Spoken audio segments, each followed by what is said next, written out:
Hello everyone, देखिए अब question number 3 करते हैं। देखो इसमें क्या कहते हैं, a convex lens and a convex mirror of radius of curvature 20 centimetre are placed coaxially. देखो इतनी बात को समझो।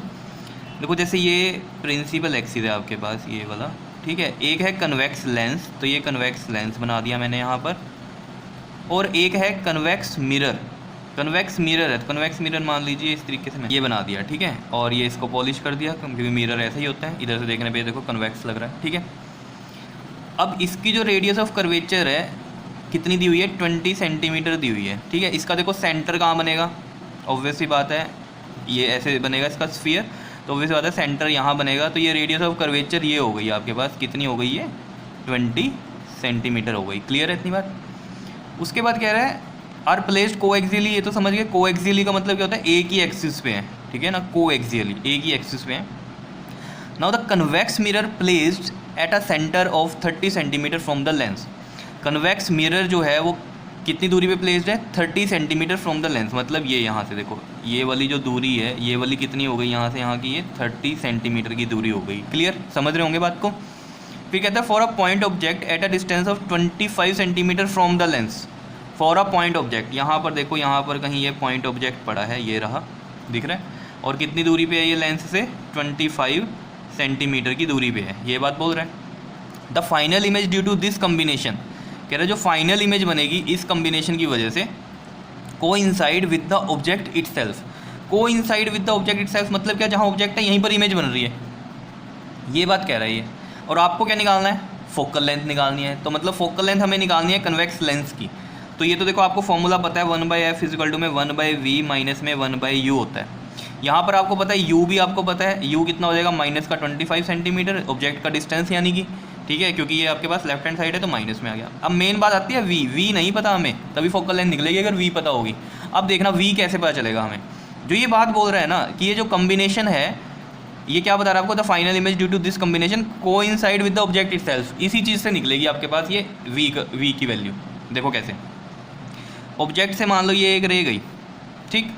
अब ये क्या होगी, कन्वर्ज होगी, कन्वर्ज करके इस तरीके से आएगी, कन्वर्ज करके इस तरह से आएगी कि ये कहाँ पर जाए, सेंटर पे, इसके यहाँ सेंटर पे। देखो कैसे, समझ जाना अभी क्या मैं कहने की कोशिश कर रहा हूँ, इस तरीके से।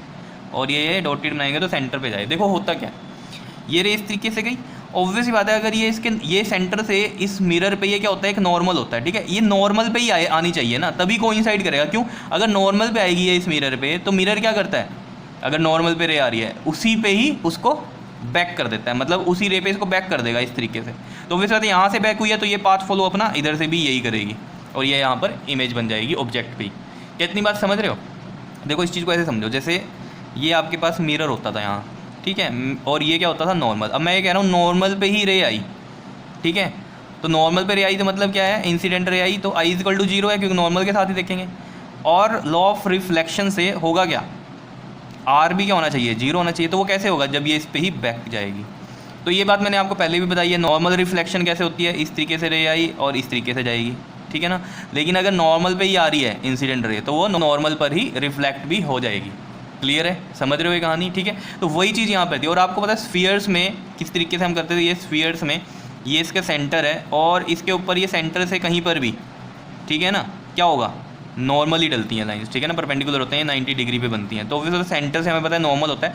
तो ये उसने जो बोली थी ना कोइंसाइड वाली बात, कोइंसाइड तभी हो सकती थी कि अगर यहाँ से रिफ्लेक्ट बैक हो जाए उसी पाथ पे। तो इसका मतलब ये कहाँ पर गई होगी, उसके सेंटर पर गई होगी। ये बात आपको ध्यान में रखनी है, क्योंकि वो उसको क्या करेगा, मिरर फिर रिफ्लेक्ट बैक करेगा उसी पाथ पे, क्योंकि सेंटर से ही क्या है इसका नॉर्मल है। तो नॉर्मल पे इंसिडेंट हुई तो वहीं पे क्या हो गई, वो रिफ्लेक्ट भी हो गई। क्या इतनी बात क्लियर है या नहीं है बताओ। क्योंकि मिरर में क्या हो रही है, रिफ्लेक्शन होती है, ये बात याद रखना, ठीक है। तो इसको ये बैक रिफ्लेक्ट कर देगा यहाँ पर। अब देखो मेन बात है कि v कैसे पता चलेगा। देखो यहाँ से ये दूरी कितनी थी, लेंस की और मिरर की दूरी कितनी थी, 30। तो 30 तो ये हो गया, प्लस अब इमेज तो एक्चुअली में अगर ये मिरर ना होता, यहाँ पर देखो सोचने की बात है, मिरर ना होता तो इसको तो यहीं पर जाना था ना। लेकिन उसने क्या कहा कि कोइंसाइड हो रही है ऑब्जेक्ट पे ही, तो कोइंसाइड से हमने आइडिया लिया कि यानी कि मिरर पे ये लाइट जो फॉल करेगी वो नॉर्मली फॉल करेगी, ताकि वो क्या हो जाए, रिफ्लेक्ट बैक हो जाए उसी पाथ पे। समझ रहे हो ये कहानी या नहीं, ठीक है। लेकिन अगर ये मिरर ना होता तब भी तो ये दूरी तो यहीं पर बनाता ना, इसी पोजीशन पे बनाता है इमेज तो, या नहीं। समझ रहे हो इतनी बात। तो ऑब्वियस बात है 20 ये भी तो कंसीडर होगा यहाँ पर, क्योंकि एक्चुअल में तो इमेज यहाँ बननी चाहिए थी, वो तो अलग बात है कि मिरर लग गया तो इसने क्या किया, इसको यहीं से रिफ्लेक्ट बैक कर दिया, तो इसकी वजह से ये ऑब्जेक्ट पे इमेज बन रही है। तो 30 + 20 कितना हो गया आपके पास, 50 सेंटीमीटर हो गया। क्या इतनी बात क्लियर है या नहीं है? और प्लस का आएगा क्योंकि ये लेंस से आपके पास राइट साइड में है, तो ये प्लस का आ गया।